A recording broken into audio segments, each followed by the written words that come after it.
समझ नहीं आ रहा अपने सैलरी इंक्रीमेंट का क्या करूं। बेटा इतना क्या सोच रहा है? अपने म्यूचुअल फंड्स के एसआईपी का टॉपअप करा ले। This is the right time. क्या? समझ में नहीं आया। बेटा इतना क्या सोच रहा है? अपने म्यूचुअल फंड्स का एसआईपी टॉपअप करा ले। This is the right time. अब समझा।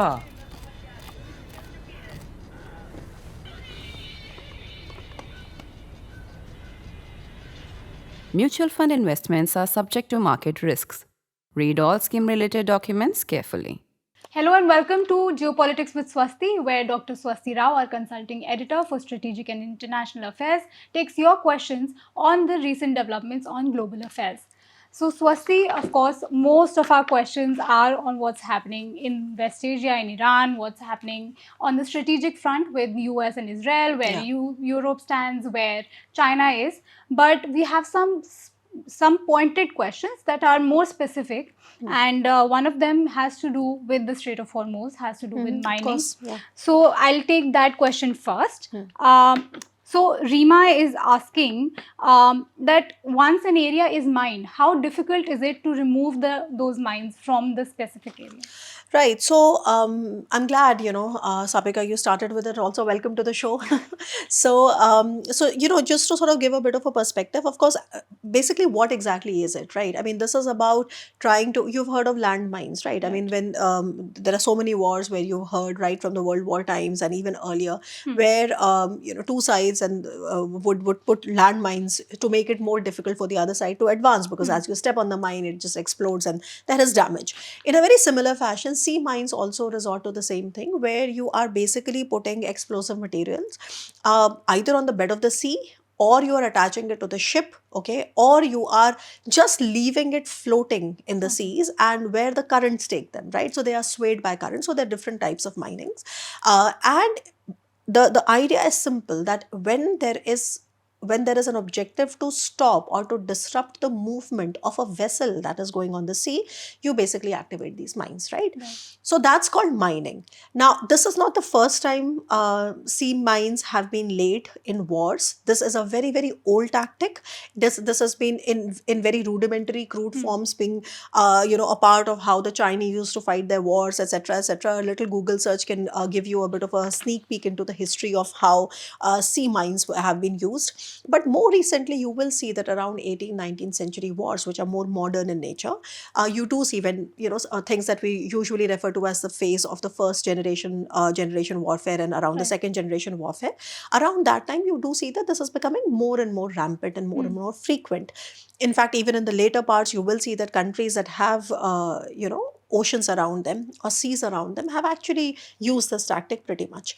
Now, coming quickly to the Strait of Hormuz, because everything in the Iran-Israel war today, which I call the Gulf War 3, basically, is pretty much around the Strait of Hormuz. And basically, it is the fate of Strait of Hormuz and the oil that is passing from the Strait of Hormuz, which pretty much is going to decide what is going to be the outcome. Because as you know that in conventional military capabilities, Iran is very, very inferior to both US and Israel. So part of that sea mining, as we mentioned, this was used by Iran in the previous 1980 to 1988 war with Iraq. Okay. So just after the Islamic Revolution occurred in 1979, the first war that Iran fought was with Iraq, because when Saddam Hussein invaded and attacked Iran. So that lasted for about 8 years, and we saw that Iran had deployed it then. Similarly, much later in the 1991 Gulf War, okay, again Iran had laid down a lot of sea mines, okay, more than 1,000 sea mines. That is a number, I think 1,200 or 1,300, 1,400, but around that approximation. So Iran had already done it. So quickly, Iran is already adept at using this technology, right? Now, Strait of Hormuz makes it rather easy for Iran to do it because of its narrowness, because it's so narrow, and Iran is right there. So all it has to do is that it has to put some, material, explosives, okay, put them on a boat, on speed boats, and then just go and launch it, okay, in the Strait of Hormuz and around the Strait of Hormuz, and any vessel that passes then will become, a victim to it or a target to it, because they can detect and they can sort of explode. Now, quickly, the next question to that would be, how many sea mines would Iran have, right? Now, as far as Iran's military capabilities are concerned, we are all just making educated guesses because nobody has the real numbers. So, some of my IFRI colleagues, IFRI is a very well-known think tank in France, and some of my IFRI colleagues actually work very closely on it because, as you know, France has a lot of presence around the Indian Ocean region and all that, and especially the Western Indian Ocean region. So they do a lot of work, and some of my colleagues from there told me that the number that they have, or I mean, in their official documents, the number is close to 5,000, 6,000, around that. And out of that, now we keep hearing that Iran will deploy sea mines. Now, a little bit more about the sea mines, and then I get to why it is so difficult and why then demining will have to be done in order to clear it. Now, quickly, sea mines can be laid in about 2-3 ways. One is that they are moored, which means that they are attached to the seabed. So you take them, you attach them to the seabed, and then they detect a certain signature of the vessel passing and they explode, right? And that signature is a pressure signature, right? So if there's a certain pressure signature they feel, they know that this is a vessel passing, they explode. Those are called moored, sea mines, which means that they are anchored in the seabed. The second type is floating sea mines. Floating sea mines are the real problem because all you have to do is that you have to put them on boats and you have to take them and you have to release them, right? They can go to any extent depending upon the current, okay? And second, they are very, very cheap. They are very easy to deploy, and these are the ones that cause maximum damage. Why? Because they cannot be intercepted easily. Just as an aircraft, when it is a very fast moving object, it becomes difficult for the to get its signature because it's moving very fast. In very, very common terms, without getting into too much nitty-gritty, the moving sea mines or the floating sea mines are the hardest to detect because they are constantly moving. So it's difficult to catch them, and that is what makes them more dangerous, and that is what makes them very, very effective. Okay. Then the third category is called magnetic sea mines, which are they have a name. They call limpet sea mines, where they are basically attached to the bottom of a ship, let's say, and then they are they are detonated based on a certain timing. So it's like a time bomb. You attach them and they detonate the next day, etc. So these are some 3-4 types of sea mines, and like I said, that the most dangerous and the most difficult to intercept are the floating ones. And now let's come to demining. Now let's say Iran has been saying that at least we'll mine the entire area and it is going to make the Strait of Hormuz very, very difficult to pass from. But now ask a simple question.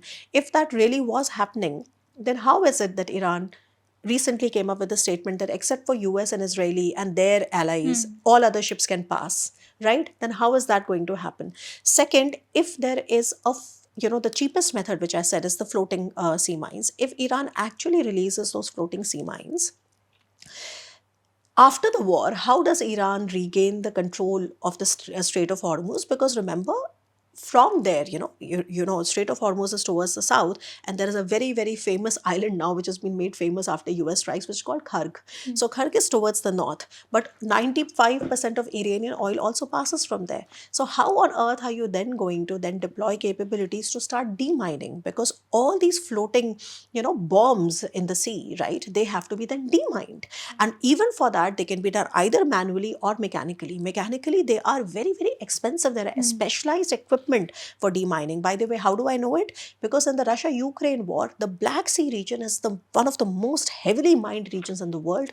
Both Russia and Ukraine have mined it, and a lot of countries are helping Ukraine now to demine the region that it controls. And one of the champions there is Japan. So Japan has one of the most advanced technologies to demine, those regions. So cutting a long story short, Sapika, if I'm able to convey, I think the mining part is more threat than reality, because as the question rightly pointed out, that this is going to come back and bite Iran whenever they want to sort of start the shipping.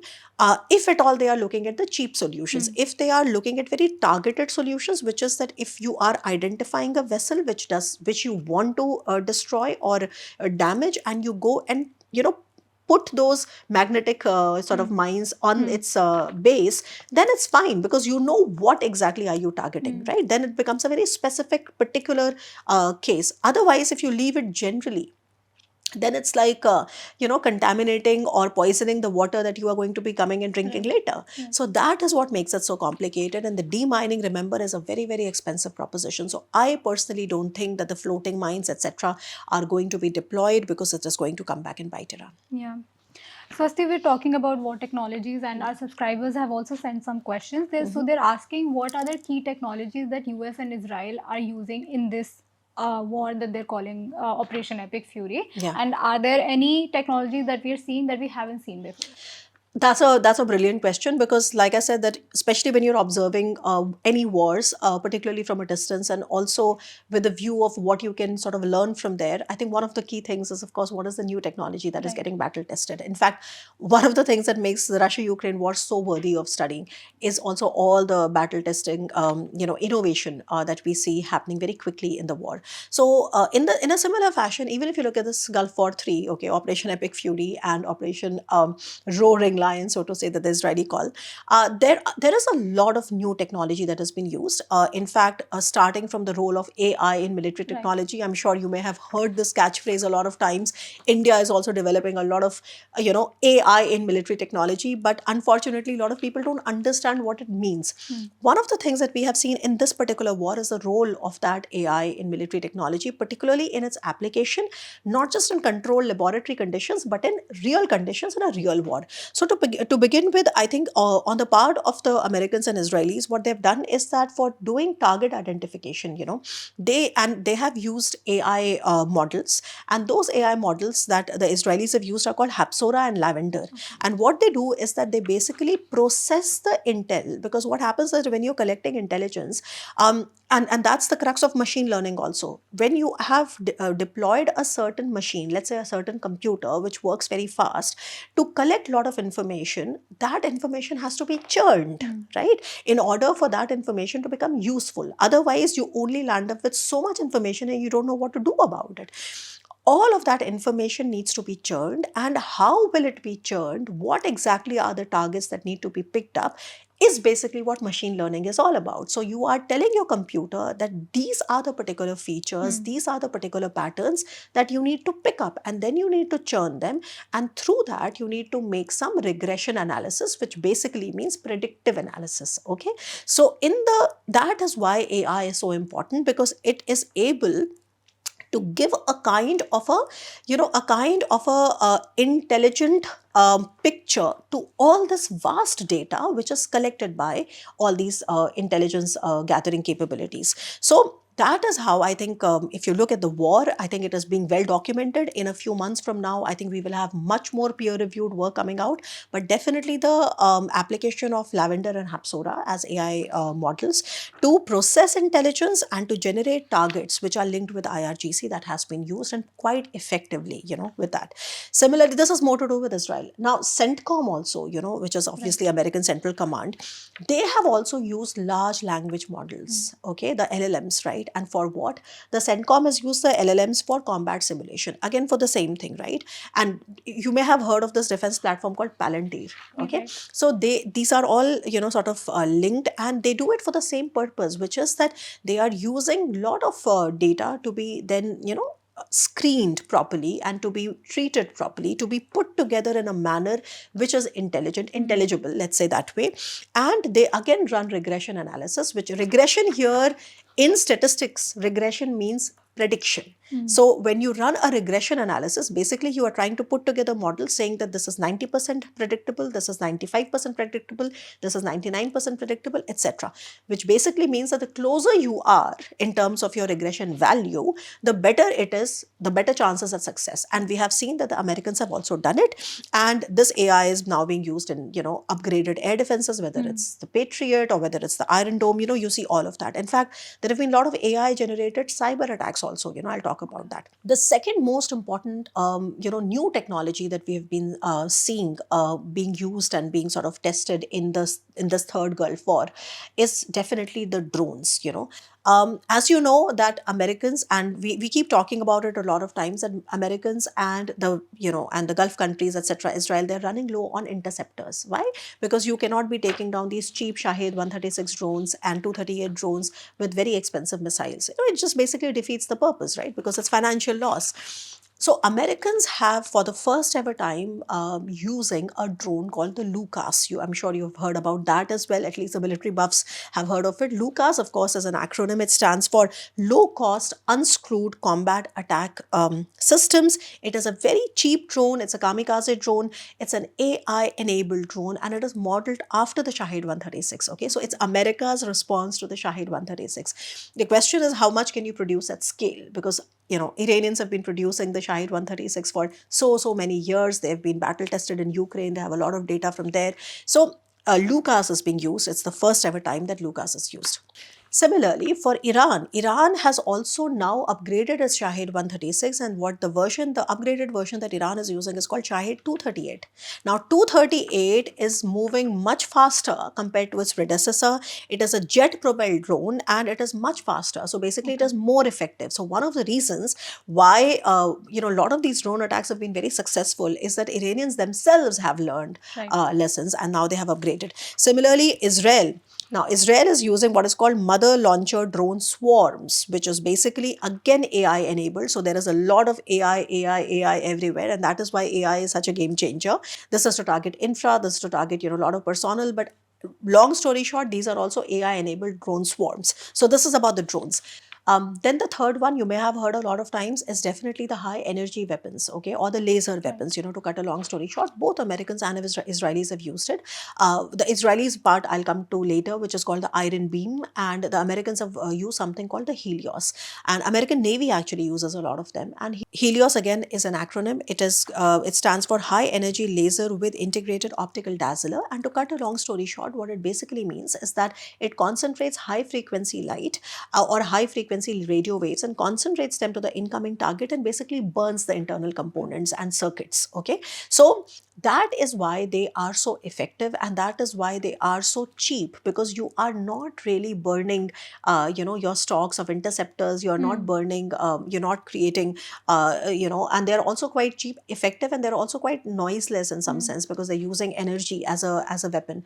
Now again, a part of the problem here is that while the Americans of course are pioneers here, and they have also developed their Iron Beam with the Israelis. And if you remember, Sabika, recently when Prime Minister Modi went to Israel, there was a lot of discussion in the media on, is India interested in the Iron Beam and Iron Dome, etc. Now, of course, these were unsubstantiated claims, because like I said, that these are co-produced and co-developed with the Americans. So obviously we need the American nod to actually go ahead with it. But cutting a long story short and coming back to connecting the dot where I left it, is that this is something which is very fast evolving, because everybody in the advanced military innovation ecosystem is aware of the fact that you cannot be taking down cheap drones and cheap missiles, rudimentary crude missiles, that are not even precise, okay, by very expensive air defense systems and very expensive air defense missiles, right? Because that is also a kind of a defeat to your enemy, even if you don't lose the war, okay? It's a financial loss. So this has been very much a kind of a research innovation that has been going on. If you ask me, started after the role of drones that was seen in the Azerbaijan-Armenia war, in the Nagorno-Karabakh, then in Russia-Ukraine war, and now, so they have been developing it. Americans pioneer it, but Israelis are close. So Helios, of course, is something which the US Navy uses a lot, with drone guns, etc. It's a drone gun. And the Israelis use the Iron Beam. And I've already told you what it is. So the basic concept is the same. I'm actually keeping an eye out on this because, frankly, China is also developing a lot of these energy weapons. If you ask where is the Indian preparedness is very low, because we have some designs that are approved by the DRDO.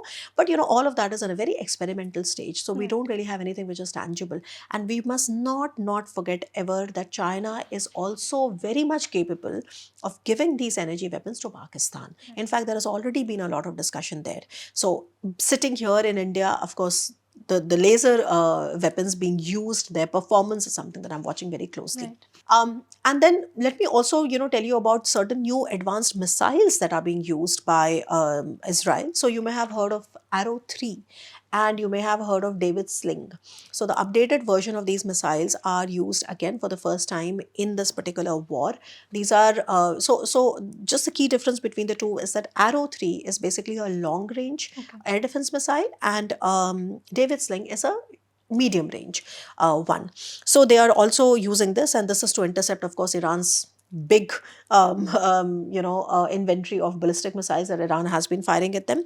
So a lot of these things are happening also in jamming, spoofing. A lot of technologies we see for the using for the first time. So for example, the one thing I should mention here, so Iran actually made a shift from GPS system to the Chinese Baidu system. Okay, because they were also getting a lot of cyber attacks and a lot of fog ops from Israel, etc. So they also made these changes to so that they can also avoid Western jamming, etc. So we see all of this, but I think by and large, AI-enabled drones, role of AI in LLMs and targeting and that kind of a predictive models, missiles and air defenses, energy weapons, these are the technologies which are used for the first time, and I think we are watching very closely. Yeah.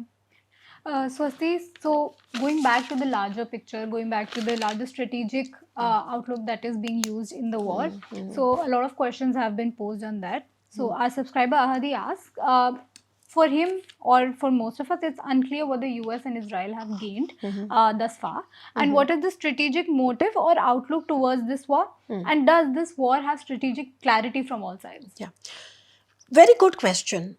The strategic questions are still not answered. We do not know what is the larger strategic question. What is the political question? Why is this war being fought?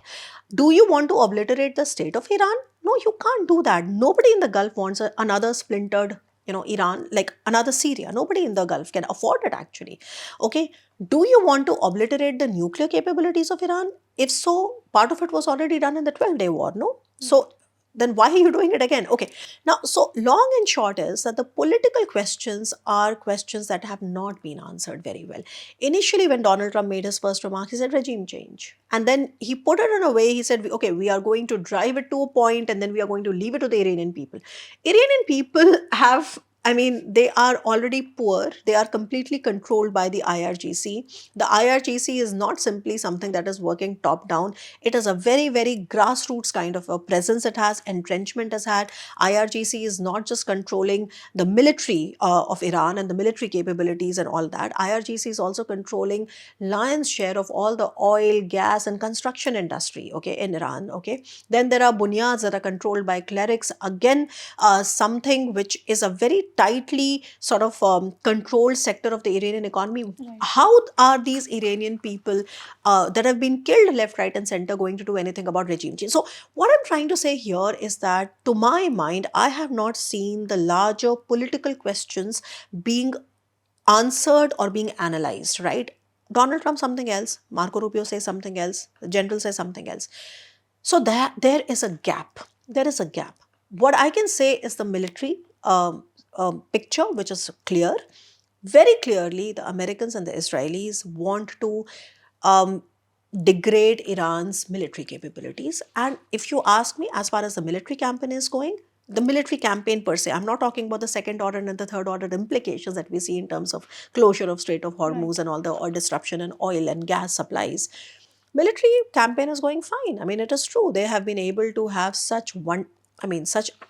I would say, brilliantly carried out, executed precision strikes. Even then, we have a case where about 200 Iranian girls died in a school, okay? And now the Americans are coming with their stories about how there was an IRGC camp next to it, etc., etc. So there has been immense human cost, but at least the larger part of the strikes have been extremely precise. They have degraded the Iranian ballistic missile and the drones' capability to a huge extent. You can totally see the number of attacks and it reflects in that. On the screen itself, you can see how Iran's attacks in terms of the numerical value has been going down, etc. Having said that, like I said, that what is this going to lead to? Is it simply going to lead to a weakened Iran? Is it simply going to lead to a regime change? Is it going to lead to the return of Shah Reza Pahlavi? No. Nobody has an answer on that. But we do know is that the closure of the Strait of Hormuz, not the formal closure. The formal closure to abhi tak hua hi nahi hai, right? But the formal closure doesn't matter, right? It's just about targeting one ship, and then that leads to a lot of insurance rates going up, and that becomes very difficult to navigate. So coming back, the larger picture that we see is that Iran is in a mode of perpetrating maximum damage to the Gulf countries, their civilian infrastructure, their energy infrastructure. We have seen everything from Amazon data center to desalination plants to airports, hotels, hubs, everything has been targeted. Why? Because they know, I think the Iranian strategy there in the short term is that this kind of a destabilization is going to urge the countries in the Gulf to go to the US and say that stop it. So far, Iran has not been successful in that, because I think the Gulf countries also understand that so many red lines have been crossed whenever there have been wars, but this kind of attacks on, critical energy infrastructure have not happened. So we have totally seen that red line being crossed. So long and short, military campaign is going to go on, to my mind, I think another sort of week or so, or maybe 2 weeks. I see the war ending, or at least winding down, before Donald Trump is going to meet Xi Jinping in April. We are still a week or two away from it. So I see it like that. No such clarity on what is the larger strategic picture.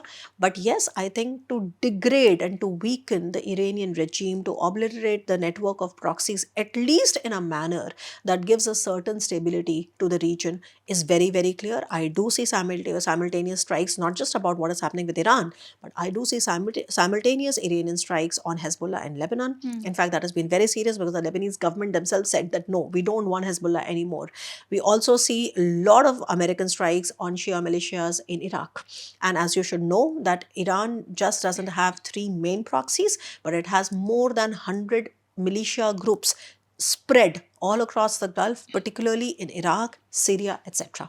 So we do see that happening, but like I said, the proof of the pudding is going to lie in how successfully the Gulf countries are able to diversify from the dependence on Strait of Hormuz. Saudi Arabia has already started and activated the East-West pipeline, and now the vessels are passing from the Red Sea. So far, again, we have not seen Houthis doing anything very, very actively to support Iran, because Red Sea, just as Strait of Hormuz, look at the map, the Strait of Hormuz is controlled by Iran, the Red Sea is controlled by the Houthis, So if you look at the latest data, a lot of vessels are passing from there. So that the strategic reserves being released of about 33% of total 1.2 billion strategic reserves by the International Energy Agency, which comes to about 400 million barrels. But again, this is more symbolic. In the short term, there will be a problem. So how much of this economic pressure can America withstand? As you can see, it is basically now to counter this economic pressure, the Americans have started to target the Kharg Island, okay? And Americans are striking it. In fact, only today, if you see, when Donald Trump was asked about it, he said that he might just go on striking it for fun. Anyway, so its American president actually gives a very confusing sort of a picture. But long and short, very, very clear military picture in terms of what both sides are doing to each other. Bigger political questions not answered, even for Iran. How is Iran can you imagine Iran has put itself in a situation willy-nilly where it has literally ruined and burnt all its ties with all the neighborhood countries. There is not a single GCC country that has not been targeted, right? How difficult it is going to be for Iran, right, to be a responsible stakeholder in the same neighborhood. It is not American neighborhood, right? So I think, again, what does it say? There is a gap in our understanding. So I do agree with humility that there is a gap in our understanding of what the larger political questions are. We have to be patient and see how this unfolds. Military-wise, I see more coherence. Right. Yeah. Right. So you mentioned Trump's upcoming meet with Xi. So first I'll ask a question about the Trump factor in all of this, and then we'll move on to China. Right. So our subscriber Saksham is asking, what is the Trump factor? Is there a personal interest for Trump in this, or is it just too late for him to step back? Well, you can sort of hypothesize a lot of reasons as to why Donald Trump is so, under the spell of Bibi Netanyahu's politics in Israel. Of course, it is completely contrary to his MAGA base. MAGA is very, very upset. The MAGA base is very upset with Donald Trump's entrenchment because, so many Americans have died. Some have died in combat, some have died in a crash, some have died because of the friendly fire, at least loss of equipment then. So a lot of damage is also happening. Of course, I mean, this is nothing compared to what Americans are doing to Iranians, but still it has happened. The MAGA base is very upset with what Donald Trump is doing. It is completely contrary to what he said by way of the national security strategy and the national defense strategy. This is definitely very contrary to how he looks at America's place in the world, and yet he's doing it. So you can hypothesize lots of scenarios. Is there a role of the Epstein files? Is he trying to do something, to just sort of sway the public opinion in the US by saying or by proving to them that it was just Donald Trump and Donald Trump only that could really do something to end the menace of the Iranian proxies in a region that is so important, where, like energy, blah, blah, connectivity, etc., etc. So is it a legacy question for him? I think yes. I think Donald Trump has now entrenched himself so much into the war. If he comes out, it is very difficult to predict Trump. I say that because we have all tried to predict him, and I think many of us have been proven wrong. So I say this with a lot of, awareness of the fact that it's difficult to predict Trump. But I do see that the manner in which he has gotten himself entrenched, I think there is a scenario for this to last about 4 weeks. If you remember the initial times, and also if you hear the general speaking, I think most of the times I've heard 3 to 4 weeks, 3 to 4 weeks. End of the day, they will not be able to do any regime change, but they are going to weaken the Iranian regime to a level where it remains inward looking. And what they are also trying simultaneously is to rouse some kind of a civil unrest by arming Kurds to some extent, the Baloch, the Azeris, etc. It is not enough to land a regime change, but it's enough to keep Iran inward looking, okay? And even that, I think, and then they are looking for some kind of off ramp. So oil prices stabilizing, they're over right now, still over $100, per barrel, 103 or so. But then so many attempts are being made now to sort of stabilize that. Right. So we will see if the oil prices come down to a particular level, the pressure is eased, and Iran's capabilities are degraded to a level. The US will find an off ramp, and the US will declare victory and say it's over. But I think it cannot just come out empty handed. Right. So moving on to China, Swasti, how is China placed in all of this? Is there any way that it might benefit? Is there any way that China might step in to support Iran at some point? Now, listen, China factor is something which is not very well understood, apart from the obvious fact that it is a embarrassment for China, because China had such massive economic plans with Iran, Right. the plans, $400 billion worth of investment. It's no, non-serious money. It's a lot of serious money. But you know what? The China factor needs to be understood better. Iranian oil, large part of Iranian oil, more than 90% of Iranian oil actually was going to China, right? And therefore, mining the Strait of Hormuz is going to be so complicated for them.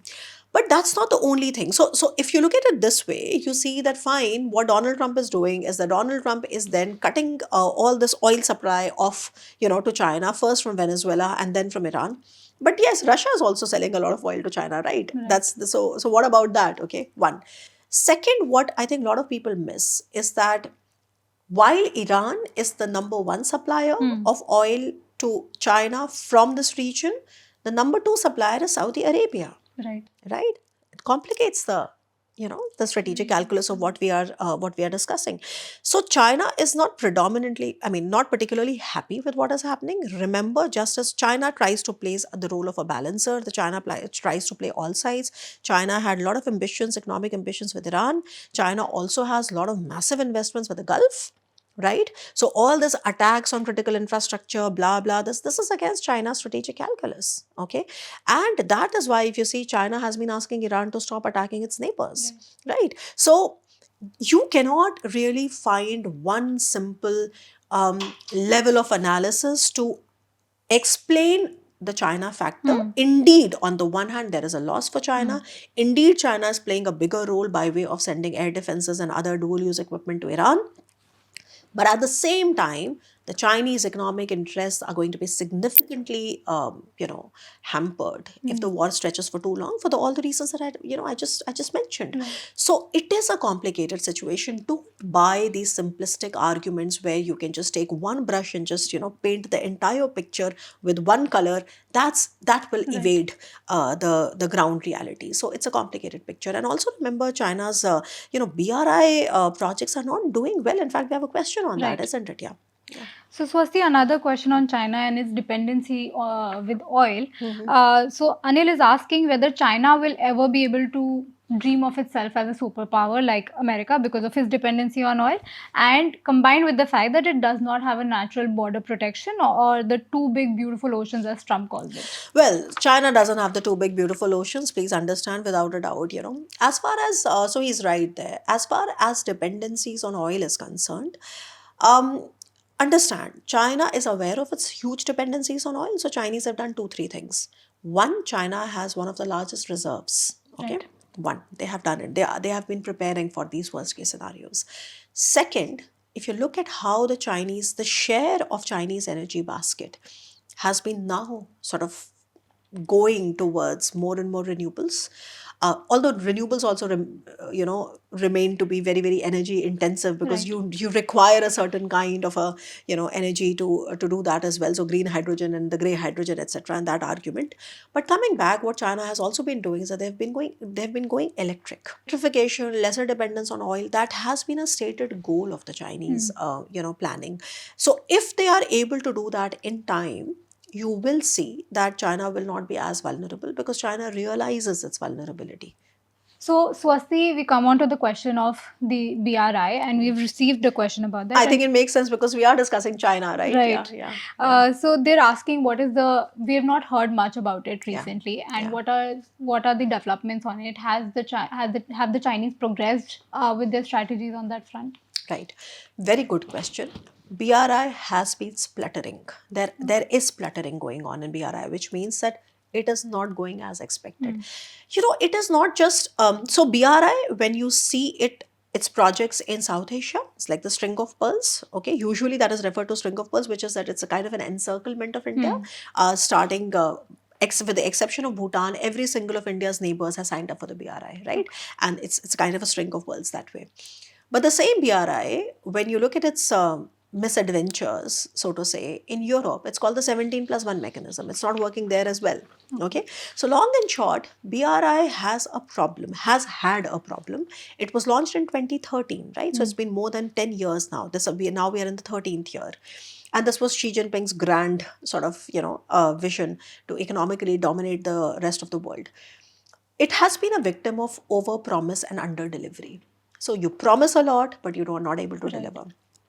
Particularly in our region, why BRI has not worked. I'll give you some examples also. Or let me just start with examples because it becomes easier for the viewer to understand. Now, of course, the crown jewel of BRI was definitely the CPEC, the China-Pakistan Economic Corridor in Gwadar, okay, and all that, investments in Gwadar. Now, if you see, this particular project, which was 65 billion worth of, funds, etc., nothing much has happened. They have some power plants, but you don't see that power supply going to modernize Pakistani infrastructure. You do see that there were plans of really tapping into the gas-rich fields in the Balochistan province in Pakistan. Now that has also splintered because of the Baloch insurgency, and which keeps coming in cycles, right? And this has been a problem for Pakistan because Pakistan is handling the Baloch insurgency, towards the south, where Gwadar, port of Gwadar is. So it has been a problem for Pakistan because if you look at the Baloch, part, where they share their border with Iran, a 900-kilometer border, and then there's also part of Afghanistan there, where they are handling the Baloch insurgency. It keeps coming in cycles, and it is a problem. The Baloch people have, at least in Pakistan, which are very, they have a very insurgent, character, because the same Baloch people in Iran have a different character, and that is why I try to tell you what is the difference. In Iran, there are more radical Sunni organizations, but in Pakistan, they're more insurgents. Okay, so they have said that we will not let Gwadar. What they have said, they have declared several times, the Baloch leaders, that we will not let CPEC run and we will not. So they keep attacking Chinese, and they've made a very difficult, Chinese lives have become very difficult because of them. They keep attacking the engineers, etc. So Pakistan is handling that, and then Pakistan is also handling the Pashtun problem over the Durand line, the so-called Durand line with Afghanistan. Right now, as we are speaking, only yesterday or day before yesterday, Pakistan bombed them again. Pakistan started bombing Afghanistan again. So to cut a long story short, why the BRI projects are not working is because there is constant instability. The gas fields, etc., have not been able to get tapped into. And not just that, there was also another one. So this is a 65 billion, worth of CPEC and all that, and Gwadar modernization. Then they were making a kind of a railway line from Karachi to Peshawar. Okay. Right, in the north, and this was to the tune of, I think, 8 billion or 7 billion or so, and that connectivity project is also stalled. You don't see any development happening. If you look at the FDI that was flowing from China to Pakistan, the FDI, which was more than 1,000 million, was like 1,300 or something, right, a few years ago, I think 2017, 2018 times, this was where the FDI stood.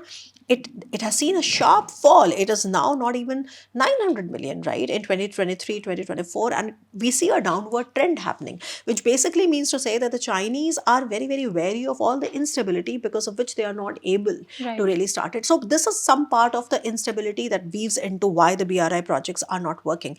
And then comes the debt problem. So China, when it comes to Pakistan, because we're mentioning Pakistan Pakistan owes about 30 billion or something to China, right? So there's a debt trap problem. So the infrastructure projects not working, the debt trap happening, and constant instability. Right? These are the main reasons. I gave you the example of Pakistan, but you will see that in many ways in Afghanistan, the Chinese are also again at a very, very back foot because of all these reasons. And then similarly, these are the more ambitious of the BRI projects. Then of course you have projects in Maldives, Sri Lanka, etc. Everywhere we have seen financial problems. So I don't have the time to get into each country, but I gave you the more important examples of why BRI has been a victim of overpromise under delivery, not just in South Asia or Indian subcontinent, also in Europe, where many countries, so 17 plus 1 meant to be 17 European countries plus China, then slowly it came to 15, then it came to 14. So many countries are dropping out of this because again, they say it, but they don't deliver it. And if they deliver it,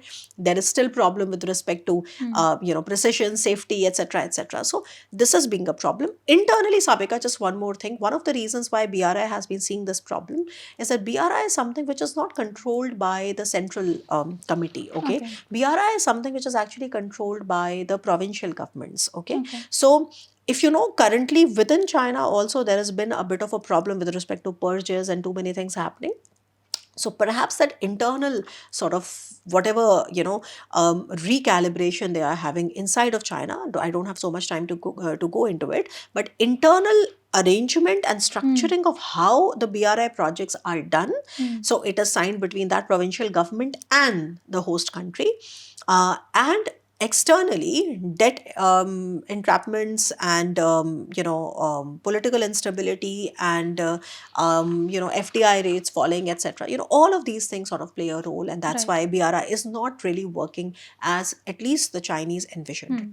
So Swasti, for our last two questions, I want to go back to the ongoing war in West Asia. So the first question our subscribers have asked is, what are the takeaways that India needs to have for transformation and modernization of the armed forces?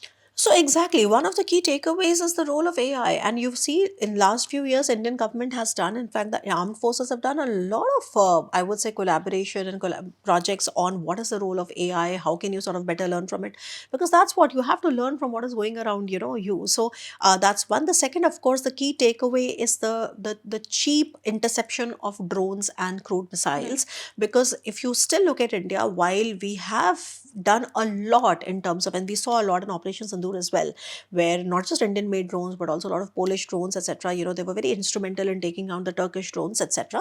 But India has to be very, very well aware, and in a manner which is operational, right? It's not just about being aware in terms of the idea, but you have to do something which actually translates into the operational part also, where you have to get into energy weapons, you have to get into these basically counter counters to these drone technology or counter drone technology or anti drone technology, particularly to really understand and solve this riddle of a very expensive interceptors not being able to be very efficient in terms of financial costs when it comes to taking down drones. And lastly, I think what India needs to really get its act together for is to protect against cyber attacks and jamming and spoofing. Again, it's a very, very broad area. India is one of the most cyber attack countries in the world. So that gray zone destabilization is something that we have to keep an eye out on. And I think those are the things that India can learn. Right. Yeah.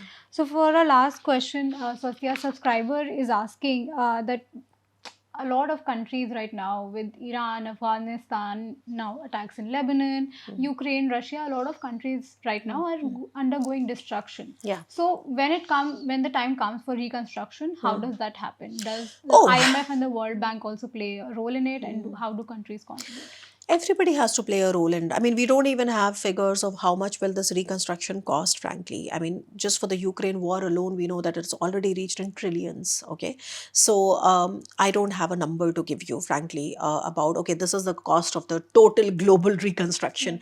But just one key takeaway that you need to understand about reconstruction, the reconstruction efforts are going to make sense and are going to make professional and financial efficiency if you are able to look at them as developmental projects, right? So you have to develop stakes for the private sector to come and, develop those projects. If you are only looking at some governments giving some money as daan de diya, it is not going to work. Okay. Like I said, that you have to develop stakes. Okay. So this is the model in which we will see a lot of this reconstruction happening. A lot of discussions are already happening in sort of Ukraine and a lot of war-torn areas where you see that, you develop a kind of a critical minerals partnership with that host country, and then you start developing it. So you also have a stake in developing that country. So it's not merely like, building a library for them or building something for them. It's about developing stakes. So you develop stakes, you become a partner in their development. We will see a lot of that happening, but we are far from there. And the global cost of reconstruction, I'm sure it's staggering. I don't even have a number to my head, but it is definitely going to be devastating. Right. Thank you so much, Swasti. That's all we have for you today. We'll be back next week with Geopolitics with Swasti.